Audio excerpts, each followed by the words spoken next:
بسم الله الرحمن الرحيم إن في خلق السماوات والأرض واختلاف الليل والنهار لآيات لأولي الألباب الذين يذكرون الله قياما وقعودا وعلى جنوبهم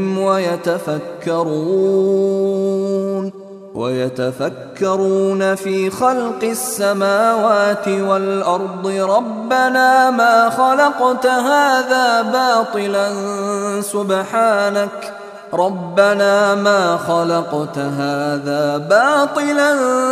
سبحانك فقنا عذاب النار. بسم الله الرحمن الرحيم. الحمد لله والصلاة والسلام على رسول الله الأمين وعلى آله وصحبه أجمعين. പ്രിയ സഹോദരന്മാരെ സഹോദരിമാരെ, അസ്സലാമു അലൈക്കും വറഹ്മത്തുള്ളാഹി വബറകാതുഹു.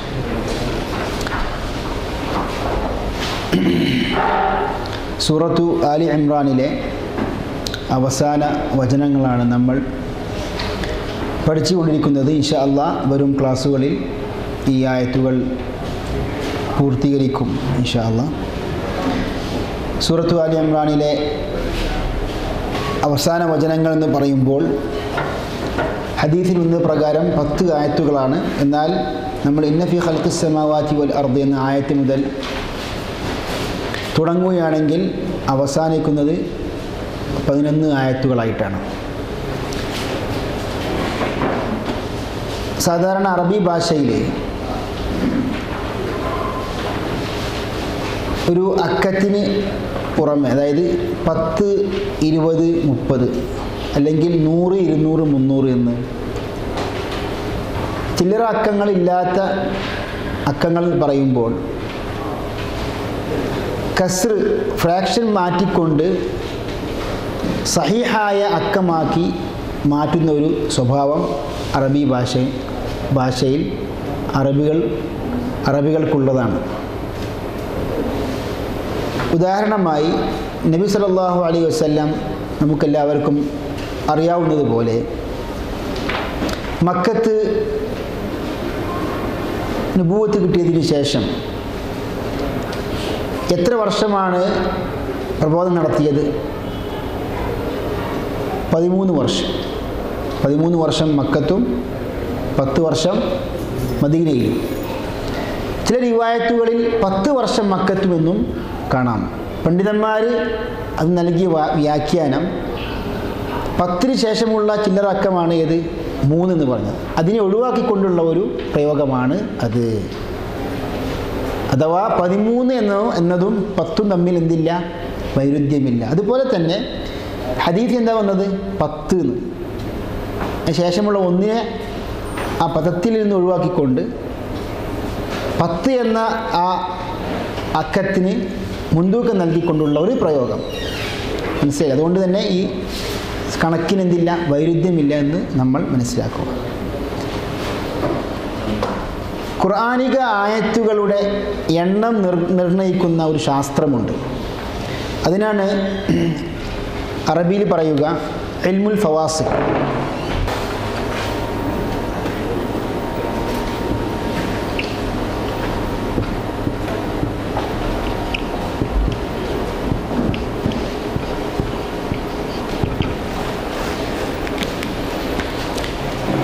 ഇൽമുൽ ഫവാസിൽ അഥവാ ഇൽമു അദ്ദിൽ ആയി എന്നൊക്കെ അതിനെ പറയും.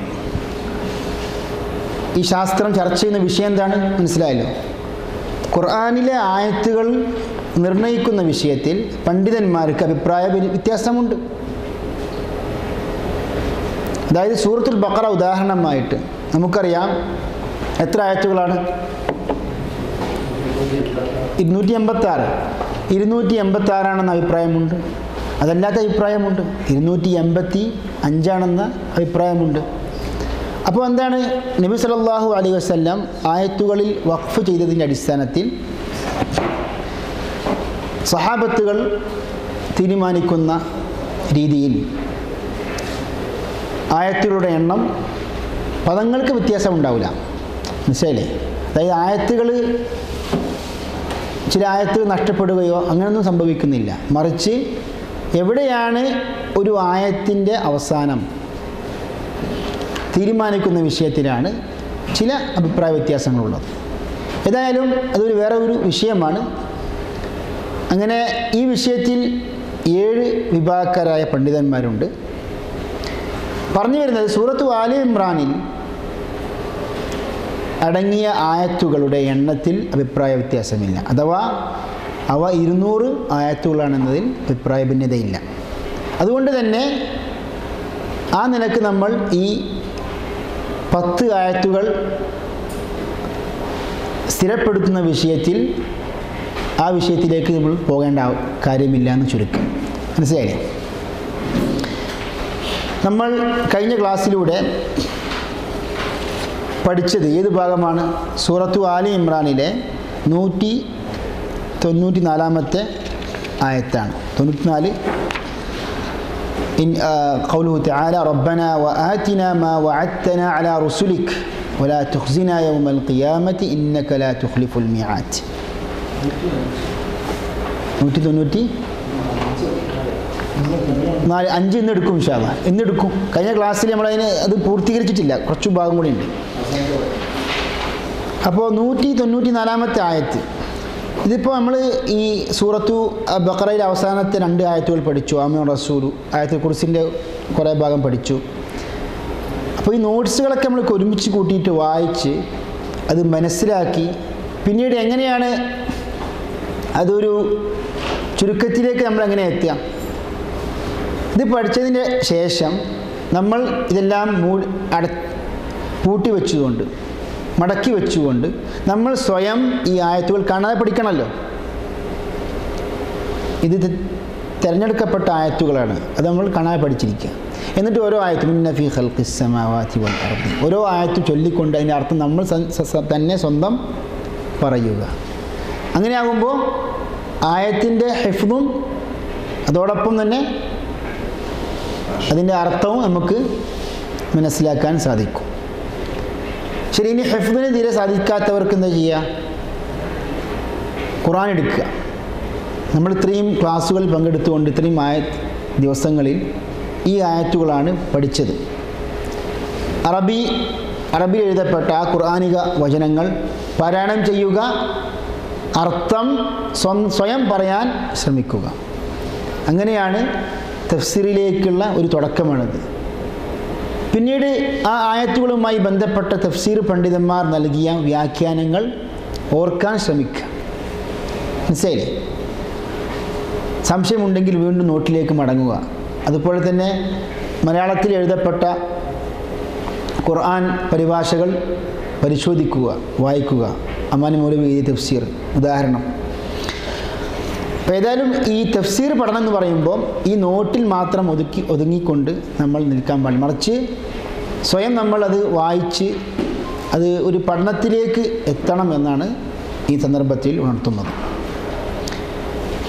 റബ്ബന വ ആതിന മാ വഅദ്തന അലാ റസൂലി. കഴിഞ്ഞ ക്ലാസ്സിൽ നമ്മൾ ചർച്ച ചെയ്തൊരു വിഷയമാണത്. വിശ്വാസികൾ പ്രാർത്ഥിച്ചത് എന്താണ്?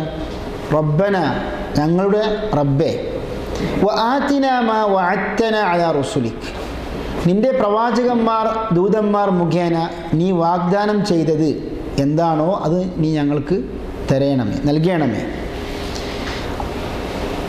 ഇന്നക ലാ തുഖ്ലിഫുൽ മിആദ് എന്നും ആയത്തിൻ്റെ അവസാനം പറയുന്നു. അപ്പോൾ അല്ലാഹു സുബ്ഹാനഹു വ തആല എന്താണോ വാഗ്ദാനം ചെയ്തത് അത് അല്ലാഹു ലംഘിക്കുകയില്ല. അങ്ങനെയാകുമ്പോൾ പിന്നീട് എന്തിനാണ് വിശ്വാസികൾ പ്രാർത്ഥിക്കുന്നത്? റബ്ബന വ ആതിന മാ വഅദ്തന അലാ റസൂലിക്, നീ വാഗ്ദാനം ചെയ്തത് ഞങ്ങൾക്ക് നൽകണമേ എന്ന് പറയുന്നത് എന്തിനാണ്? ആ ചോദ്യമാണ് ഇമാം ബഗവി തഫ്സീറിൽ ഉദ്ധരിക്കുന്നത്. ഇമാം ബഗവിയുടെ തഫ്സീറിൻ്റെ പേരെന്താണ്? മആലിമു അത്തൻസീൽ. മആലിമു തൻസീൽ. ഈ തഫ്സീർ പഠനത്തിൻ്റെ ഈ അറബി ഭാഷയിലൂടെ നമ്മൾ തഫ്സീർ ഗ്രന്ഥങ്ങളൊക്കെ ഉദ്ധരിച്ചു കൊണ്ടുള്ള പഠനത്തിന് പല ഉദ്ദേശങ്ങളും പറഞ്ഞു, അല്ലേ? പല ഉദ്ദേശങ്ങളും ഇതിൻ്റെ പിറകിൽ നിന്നുണ്ട്. ഒരു ഉദ്ദേശം എന്താണ്? ലോകത്ത് തഫ്സീർ പണ്ഡിതന്മാർ അറബി ഭാഷയിൽ ധാരാളം തഫ്സീർ ഗ്രന്ഥങ്ങൾ എഴുതിയിട്ടുണ്ട്. ആ പണ്ഡിതന്മാർ എങ്ങനെയാണ് ഖുർആനിക ആയത്തുകൾ വിശദീകരിച്ചുകൊണ്ട് അവർ പഠനം നടത്തിയത്, അവരുടെ ശൈലി, അവരുടെ പഠന രീതി മനസ്സിലാക്കുവാനും ഇത് സഹായിക്കുന്നു. പലപ്പോഴും നമ്മൾക്ക് മലയാളികൾക്ക് അമാനി മൗലവിയുടെ തഫ്സീറോ ചെറിയ മുണ്ട മൗലവിയുടെ പരിഭാഷയോ മാത്രമാണ് പരിചയമുള്ളത്. അത് കഴിഞ്ഞാൽ പിന്നീട് അറബി ഗ്രന്ഥങ്ങളുമായി യാതൊരു ബന്ധവുമില്ല.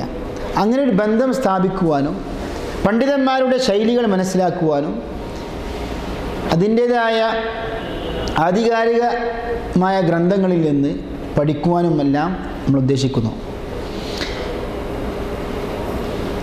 ഇബ്നു കസീർ റഹ്മഹുല്ലാഹ് ഇമാം ബഗവി പറയുന്നു, ഖീല ലഫ്ദുഹു ദുആഉൻ വമഅനാഹു ഖബറുൻ. അതിന് ഉത്തരം എന്താണ്? അതിൻ്റെ ബാഹ്യമായ അത് പ്രാർത്ഥനയാണെങ്കിലും അതിൻ്റെ അർത്ഥം എന്താണ്? അർത്ഥത്തിൽ അത് പ്രാർത്ഥനയല്ല, മറിച്ച് വിശ്വാസികൾ ഇതിനു മുമ്പ് നൽകിയ പ്രാർത്ഥന ഉണ്ടല്ലോ, ഏത്? ഈ ആയത്തിന് മുമ്പ് വിശ്വാസികൾ പ്രാർത്ഥിച്ചിട്ടുണ്ട്. എന്താണ്? ഫഗ്ഫിർ ലനാ ദുനൂബന വകഫിർ അന്നാ സയ്യിആതിന വതവഫന മഅൽ അബ്റാർ. അതിൻ്റെ തുടർച്ചയാണ് ഇത്. എന്തിനാണ് അള്ളാഹുവെ ഞങ്ങൾക്ക് നീ പുറത്തു തരുന്നത്? എന്തിനാണ് നീ ഞങ്ങളുടെ പാപങ്ങൾ മായ്ച്ചു കളയുന്നത്? എന്തിനാണ് സജ്ജനങ്ങളായ അബ്റാറുകളുടെ കൂട്ടത്തിൽ ഞങ്ങളെ മരിപ്പിക്കുന്നത്? ലിതുഅ്തിയനാ മാ വഅദ്തനാ അലാ റസൂലിക്. നിൻ്റെ പ്രവാചകന്മാർ മുഖേന നീ വാഗ്ദാനം ചെയ്തത് നീ ഞങ്ങൾക്ക് നൽകുവാൻ വേണ്ടി. അപ്പോൾ കാരണം വ്യക്തമാക്കുന്ന ഒരു പ്രയോഗമാണ്, മറിച്ച് ഇത് പ്രാർത്ഥനയല്ല എന്നൊരു വ്യാഖ്യാനം. രണ്ടാമത്തെ വ്യാഖ്യാനം, വഖീല മഅനാഹു റബ്ബന വജഅൽനാ മിമ്മൻ യസ്തഹിഖൂന സവാബക. നീ വാഗ്ദാനം ലംഘിക്കുകയില്ല എന്ന് ഞങ്ങൾക്കറിയാം, പക്ഷേ നിൻ്റെ വാഗ്ദാനം അർഹിക്കുന്ന വിശ്വാസികളുടെ കൂട്ടത്തിൽ ഞങ്ങൾ പെടുന്നുണ്ടോ എന്ന് ഞങ്ങൾക്കറിയുകയില്ലല്ലോ. അങ്ങനെ ആ വിശ്വാസികളുടെ അഥവാ നിൻ്റെ വാഗ്ദാനം അർഹിക്കുന്ന ആ സാലിഹ്യങ്ങളുടെ കൂട്ടത്തിൽ പെടുവാൻ വേണ്ടി അവർ പ്രാർത്ഥിക്കുന്നു. രണ്ടാമത്തെ വ്യാഖ്യാനം. ഇതെന്തിനാണ് ഈ പണ്ഡിതന്മാർ ഈ വ്യാഖ്യാനങ്ങൾക്ക് നൽകുന്നത്? വിശ്വാസികളുടെ ഒരു വിശ്വാസമുണ്ട്, അല്ലാഹു സുബ്ഹാനഹു വ തആല യാതൊരു നിലക്കും വാഗ്ദാനം ലംഘിക്കുകയില്ല എന്ന്. എന്നാൽ അവർ പിന്നീട് പ്രാർത്ഥിക്കുന്നു, റബ്ബന വആതിന മാ വഅദ്തന അലാ റസൂലിക്. നിൻ്റെ റസൂലുകൾ മുർസലുകൾ മുഖേന നീ വാഗ്ദാനം ചെയ്തത് നീ ഞങ്ങൾക്ക് നൽകണം. ഈ പ്രാർത്ഥനയും വിശ്വാസികളുടെ മനസ്സിൽ അവർ ഉറപ്പായി വിശ്വസിക്കുന്ന, ദൃഢമായി വിശ്വസിക്കുന്ന ആ വിശ്വാസം തമ്മിൽ വൈരുദ്ധ്യമുണ്ടോ എന്നൊരു ചോദ്യമാണ്. ആ ചോദ്യത്തിനാണ് പണ്ഡിതന്മാർ മറുപടി നൽകിയത്. മൂന്നാമത്തെ വിശദീകരണം, അതാണ് നമ്മൾ വായിക്കാത്തത്. അവസാനത്തെ വഖീല, അതായത് 23-ാമത്തെ പേജിലെ അവസാനത്തെ വഖീല കൊണ്ട് തുടങ്ങി വായിക്കാം. വഖീല ഇന്നമാ സഅലൂഹു തഅജീല മാ വഅദഹും മിനൻ നസ്രി അലൽ അഅദാ. അതായത് അവർ ഈ പ്രാർത്ഥന മുഖേന റബ്ബന വആതിന മാ വഅദ്തന അലാ റസൂലിക് എന്ന ഈ പ്രാർത്ഥന കൊണ്ട് അവർ എന്താണ് ചോദിക്കുന്നത്, ഉദ്ദേശിക്കുന്നത്? സഅലൂഹു, അവർ ചോദിച്ചത് എന്താകുന്നു? തഅജീല മാ വഅദഹും മിനൻ നസ്രി അലൽ അഅദാ. അവരുടെ ശത്രുക്കൾക്കെതിരെ അവർക്ക് അല്ലാഹു സുബ്ഹാനഹു വ തആല വിജയം ഉടനെ തന്നെ വേഗത്തിൽ നടപ്പിൽ വരുത്താൻ വേണ്ടി. അതായത് സത്യനിഷേധികൾ വിശ്വാസികളെ സ്വന്തം നാടിൽ നിന്ന് പുറത്താക്കി, പീഡിപ്പിച്ചു, ക്രൂരമായി പലരെയും മർദ്ദിച്ചു. അങ്ങനെയാകുമ്പോൾ അവർ അള്ളാഹുവിനോട് അവർക്ക് അള്ളാഹു വാഗ്ദാനം ചെയ്ത ആ നസ്റുണ്ടല്ലോ, വിജയം, അതായത് പരലോകത്ത് അവർക്ക് സ്വർഗമുണ്ട്, എന്നാൽ ഇഹലോകത്തിൽ അവർക്കെന്തുണ്ട്? വിജയമുണ്ട്. ആ വിജയം അവർ പെട്ടെന്ന് തന്നെ ആകുവാൻ വേണ്ടി അവർ അള്ളാഹുവിനോട് ചോദിക്കുകയാണ്. അവർ ചോദിച്ച കാര്യം എന്താകുന്നു? ശത്രുക്കൾക്കെതിരിൽ അവൻ വിജയം വാഗ്ദാനം ചെയ്തത് നേരത്തെ ആയിത്തീരുവാൻ വേണ്ടി.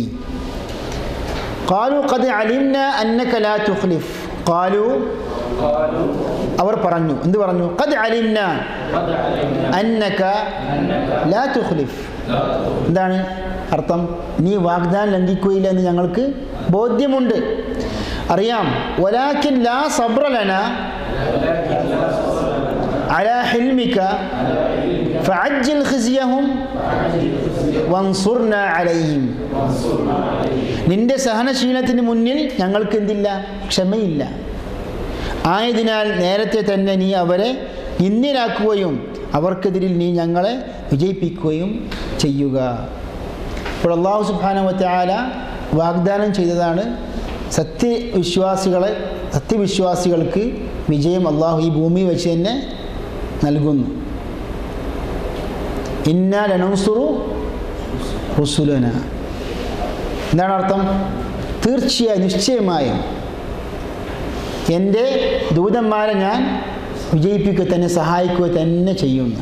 അപ്പം നസ്ർ അല്ലാഹു സുബ്ഹാനഹു വ തആല വാഗ്ദാനം ചെയ്തതാണ്. വമൻ നസ്റു ഇല്ല മിൻ ഇൻദില്ല. നസ്ർ വിജയം എന്ന് പറയുന്നത് അത് അള്ളാഹുവിങ്കിൽ നിന്ന് മാത്രമാകുന്നു. അതുകൊണ്ട് തന്നെ യാ നബി അല്ലാഹ് ഉൻസുർനി, അള്ളാഹുവിൻ്റെ പ്രവാചകരെ ഞങ്ങൾക്ക് വിജയം താ എന്ന് പറഞ്ഞാൽ എന്തായി മാറി? ശിർക്കായി മാറി. കാരണം നസ്ർ എന്ന് പറയുന്നത് ശത്രുക്കൾക്കെതിരിൽ അല്ലാഹു സുബ്ഹാനഹു വ തആല അവന് മാത്രം കഴിവുള്ളൊരു കാര്യമാണ്. എന്ത്? നസ്ർ. ആ നസ്ർ, ആ കഴിവ് പ്രവാചകന്മാർക്കോ ഔലിയാക്കൾക്കോ ഉണ്ട് എന്ന് വിശ്വസിച്ചാൽ എന്തായി മാറി? ശിർക്കായി. ലിഅന്നഹു തലബുൻ മിനൽ മഖ്ലൂഖി ഫീമാ ലാ യഖ്ദിറു അലൈഹി ഇല്ലല്ലാഹ്. അള്ളാഹുവിന് മാത്രം കഴിയുന്ന കാര്യങ്ങൾ സൃഷ്ടികളോട് ചോദിച്ചാൽ എന്തായി മാറി? ശിർക്കായി മാറി. ഖേദമെന്ന് പറയട്ടെ, നമ്മുടെ നാട്ടിൽ പലരുടെയും വിശ്വാസപ്രകാരം യാ നബിയല്ലാഹ് ഇഗ്ഫിർലി, യാ നബിയല്ലാഹ് ഇഗ്ഫിർലി, അള്ളാഹുവിൻ്റെ പ്രവാചകരെ ഞങ്ങൾക്ക് നീ പുറത്തു കൊണ്ടാ, ഞങ്ങൾക്ക് താങ്കൾ പുറത്തു കൊണ്ടാ എന്ന് പറഞ്ഞാൽ എന്താല്ല? ശിർക്കല്ല. കാരണം അതിന് കഴിവ് അള്ളാഹു കൊടുത്തിട്ടുണ്ട്. അപ്പം അള്ളാഹുവിന് മാത്രം അവകാശപ്പെട്ട കാര്യം അള്ളാഹു സൃഷ്ടികൾക്ക് കൊടുത്തിട്ടുണ്ട് എന്ന് പറഞ്ഞാൽ എന്തായി മാറി? ശിർക്കായി മാറി. മഗ്ഫിറത്ത് എന്ന് പറയുന്നത്, പാപമോചനം എന്ന് പറയുന്നത് അത് അള്ളാഹുവിന് മാത്രം അവകാശമാണ്. അതുകൊണ്ട് തന്നെ ഈ വിശ്വാസികൾ പ്രാർത്ഥിക്കുകയാണ്, അല്ലാഹു സുബ്ഹാനഹു വ തആല ഒരിക്കലും വാഗ്ദാനം ലംഘിക്കുകയില്ല എന്നവർക്ക് ബോധ്യമുണ്ട്. പക്ഷെ അവർ റബ്ബന വ ആതിനാ മാ വഅദ്തന അലാ റുസുലിക് എന്ന ആയത്തോട് ഉദ്ദേശിക്കുന്നത് എന്താണ്? നീ വിശ്വാസികൾക്ക് വാഗ്ദാനം ചെയ്ത ആ നസ്ർ, ആ വിജയം അത് നേരത്തെ തന്നെ ആയിത്തീരുവാൻ വേണ്ടി അവർ പ്രാർത്ഥിച്ചതാണ്. ഇങ്ങനെ 3 വ്യാഖ്യാനങ്ങളുണ്ട്. വിശ്വാസികളുടെ വിശ്വാസവും ഈ പ്രാർത്ഥനയും തമ്മിൽ എന്തില്ല? യാതൊരു നിലക്കും വൈരുദ്ധ്യമില്ല എന്ന് പണ്ഡിതന്മാർ അറിയിക്കുവാൻ വേണ്ടി ഇമാം ബഗവി മാത്രമല്ല പല പണ്ഡിതന്മാരും ഈ വ്യാഖ്യാനങ്ങൾ നൽകിയിട്ടുണ്ട്. ഉദാഹരണത്തിന് നിങ്ങൾ തഫ്സീർ ഖുർത്തുബി എടുത്തു നോക്കുക. ഇമാം ബഗവി ഹിജ്റ 516 മരണപ്പെട്ട പണ്ഡിതനാണ്. ശൈഖുൽ ഇസ്ലാം ഇബ്നു തൈമിയ്യ റഹ്മഹുല്ലാഹ് വീക്ഷണപ്രകാരം തഫ്സീറുൽ ബഗവി ഇമാം സഅലബി എഴുതിയ അൽ കശ്ഫ് വൽ ബയാൻ എന്ന തഫ്സീറിൻ്റെ ചുരുക്കമാണത്രേ.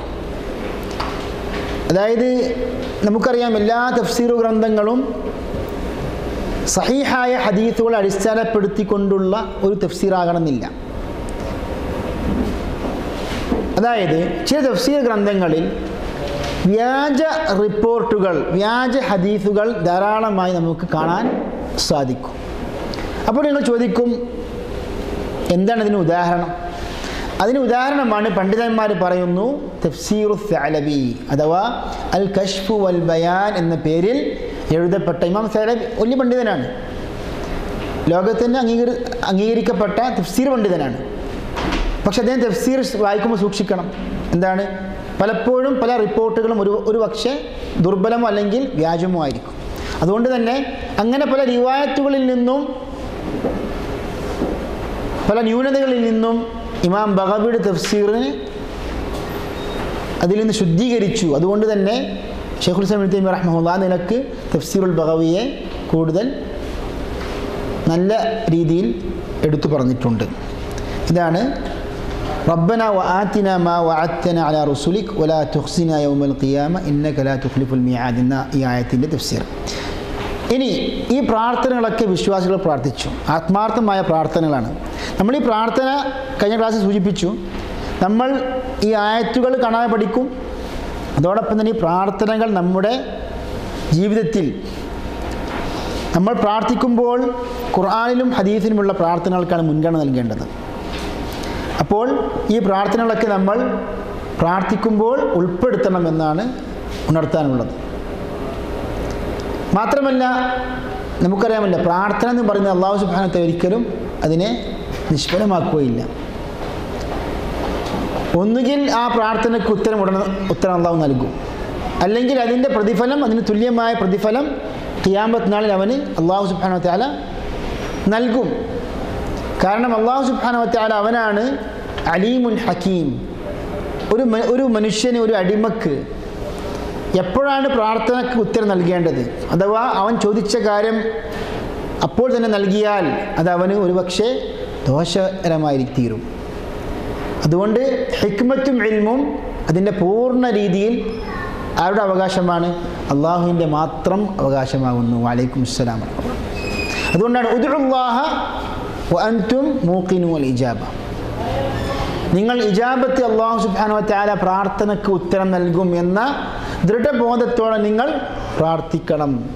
കഴിഞ്ഞ ക്ലാസ്സിൽ പറഞ്ഞു, അതിനൊരു ഉദാഹരണമാണ് അല്ലാഹുമ്മ ഗ്ഫിർലി ഇൻ ശിഅ്ത, നിങ്ങൾ പറയാൻ പാടില്ല.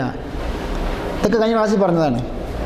അതുപോലെ തന്നെ നമ്മുടെ മനസ്സിൽ നമ്മൾ മറ്റുള്ളവർക്ക് വേണ്ടിയും പ്രാർത്ഥിക്കണം. ഈ പ്രാർത്ഥനയുടെ ഉത്തരം എന്ന് പറയുമ്പോൾ വലിയൊരു കാര്യമാണ്. നമ്മൾ പലപ്പോഴും പ്രാർത്ഥിക്കുമ്പോൾ അതിൻ്റെ ഗൗരവം മനസ്സിലാക്കുന്നില്ല. അല്ലാഹു സുബ്ഹാനഹു വ തആല പറഞ്ഞല്ലോ, എന്ത്? ഇൻഷാ അല്ലാഹ് വായിക്കാൻ പോകുന്നത്, ലാ ഉദീഉ അമല ആമിലിൻ മിൻകും, നിങ്ങളുടെ കൂട്ടത്തിൽ പ്രവർത്തിച്ചവൻ്റെ ആരൊക്കെയാണ് പ്രവർത്തിച്ച ഒരു വിശ്വാസിയുടെ പ്രവർത്തനം അല്ലാഹു നിഷ്ഫലമാക്കുകയില്ല. ഇത് അല്ലാഹുവിങ്കൽ നിന്നുള്ളൊരു വാഗ്ദാനമാണ്. മനുഷ്യൻ്റെ കണക്ക് പ്രകാരം നമുക്ക് ആരൊക്കെയാണ് നന്മ ചെയ്തത്? അല്ലെങ്കിൽ ഒരു കമ്പനിയിൽ ഒരാൾ ആത്മാർത്ഥമായി ജോലി ചെയ്യാണ്. അയാളുടെ ആത്മാർത്ഥതക്കനുസരിച്ച് ആ കമ്പനിയുടെ ഉടമസ്ഥന് എത്ര കണ്ട് അയാൾക്ക് കൊടുത്താലും ഒരു പക്ഷേ അയാളുടെ ആത്മാർത്ഥതക്കനുസരിച്ച് അയാൾക്ക് കിട്ടണമെന്നില്ല. പക്ഷെ അല്ലാഹു സുബ്ഹാനഹു വ തആല ഒരു വിശ്വാസിക്ക് അവൻ്റെ കൂലി, പ്രതിഫലം നൽകുമ്പോൾ അത് പൂർണ്ണമായും നൽകുമെന്നാണ് ഖുർആൻ പറയുന്നത്. അതിനാണ് ഖുർആനിൽ പലപ്പോഴും യുവഫിയഹും ഉജൂറഹും എന്നൊക്കെ കാണാൻ പറ്റുന്നത്. കൂലി നൽകുക എന്ന പ്രയോഗമല്ല ഖുർആനിൽ, മറിച്ച് എന്താണ്? പൂർണ്ണമായും നൽകിക്കൊടുക്കുക എന്നാണ്. പൂർണ്ണമായും യാതൊരു കുറവും വരുത്താതെ, ഒരു മനുഷ്യൻ്റെ കർമ്മം നിഷ്ഫലമാകാതെ അതിൻ്റെ പ്രതിഫലം അവൻ പൂർണ്ണമായും അവന് ലഭിക്കും. ഇത് അല്ലാഹുവിൻ്റെ വാഗ്ദാനമാണ്. നോക്കൂ, നിങ്ങൾ ഈ പ്രാർത്ഥനയുടെ ഒരു ഉദാഹരണമാണ്. നമ്മൾ പലപ്പോഴും എല്ലാ നമസ്കാരങ്ങളിലും, ഫർളാണെങ്കിലും സുന്നത്താണെങ്കിലും, അത്തഹിയ്യാതു ലില്ലാഹി എന്നുകൊണ്ട് തുടങ്ങുന്നു, അല്ലേ? അതിൻ്റെ കൂട്ടത്തിൽ പറയുന്നു, അസ്സലാമു അലൈനാ വഅലാ ഇബാദില്ലാഹി സ്സാലിഹീൻ. എന്താണ് അർത്ഥം? ഞങ്ങൾക്കും ഞങ്ങളുടെ മേലെയും സാലിഹീങ്ങളായ സജ്ജനങ്ങളായ ഇബാദുകളുടെ അടിയാറുകളുടെ മേലെയും എന്തുണ്ടാകട്ടെ? അസ്സലാം, സമാധാനമുണ്ടാകട്ടെ എന്ന് പറയുമ്പോൾ ഇമാം ബുഖാരി, മുസ്ലിം റിപ്പോർട്ട് ചെയ്യുന്നു, ഇങ്ങനെ ഒരാൾ പ്രാർത്ഥിച്ചു കഴിഞ്ഞാൽ അസാബ കുല്ല അബ്ദിൻ ഫിസ്സമാഇ വൽ അർദ്, ആകാശത്തിലും ഭൂമിയിലുമുള്ള എല്ലാ അബ്ദിനും അത് ബാധിക്കും. ആ പ്രാർത്ഥനയുടെ ഉത്തരം എല്ലാ സാലിഹായ അള്ളാഹുവിൻ്റെ സൃഷ്ടിയെയും അത് ഏൽക്കുമെന്നാണ് പറയുന്നത്. നമ്മൾ പ്രാർത്ഥിക്കുന്നത് വഅലാ ഇബാദില്ലാഹി സ്സാലിഹീൻ എന്ന് പറയുമ്പോൾ എല്ലാ സാലിഹായ ഇബാദിനും അള്ളാഹുവിൻ്റെ അനുഗ്രഹവും അള്ളാഹുവിങ്കിൽ നിന്ന് സമാധാനവും ലഭിക്കും. അപ്പോൾ ഇത്രയും ഗൗരവമുള്ളൊരു കാര്യമാണ്. നമ്മുടെ കണക്ക് പ്രകാരം ഒരിക്കലും നമ്മുടെ കർമ്മങ്ങളെ നമ്മൾ കാണരുത്. അള്ളാഹു സുബ്ഹാനഹു വ തആല യർസുഖു മൻ യശാഉ ബിഗൈരി ഹിസാബ്, കണക്കില്ലാതെയാണ് അള്ളാഹു പിന്നെ അടിമകൾക്ക്, വിശ്വാസികൾക്ക് അവൻ റിസ്ക് നൽകുന്നത്. അതുകൊണ്ട് ഇതൊക്കെ അള്ളാഹുവിൻ്റെ ഈ അവമത്ത് മനസ്സിലാക്കിക്കൊണ്ട് നമ്മൾ എല്ലാവരും അള്ളാഹുവിനോട് പ്രാർത്ഥിക്കുക, അള്ളാഹുവിനോട് ഇബാദത്ത് ചെയ്യുക. അള്ളാഹു നമ്മുടെ കർമ്മങ്ങളെല്ലാം സ്വീകരിക്കുമാറാകട്ടെ. ഇനി 195-ാമത്തെ ആയത്താണ് നമ്മൾ പഠിക്കാൻ ഉദ്ദേശിക്കുന്നത്. ഈ ആയത്ത് എല്ലാവർക്കും നമുക്ക് ഒരുമിച്ച് പാരായണം ചെയ്യാം. അഊദു ബില്ലാഹി മിനശ് ശൈത്വാനിർ റജീം.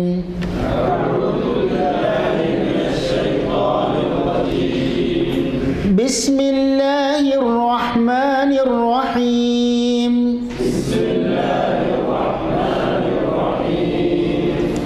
فاستجاب لهم ربهم أني لا أضيع عمل عامل منكم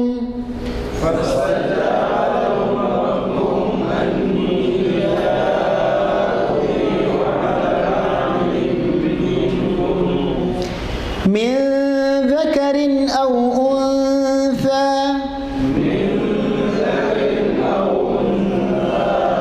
بعضكم من بعض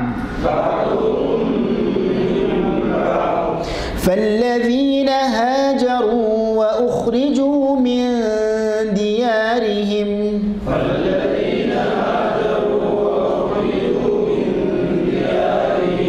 وأوذوا في سبيلي وقاتلوا وقتلوا لأكفرن عنهم سيئاتهم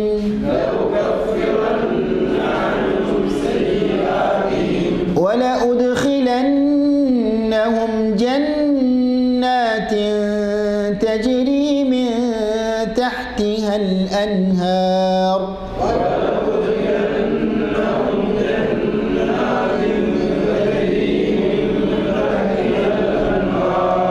ثوابا من عند الله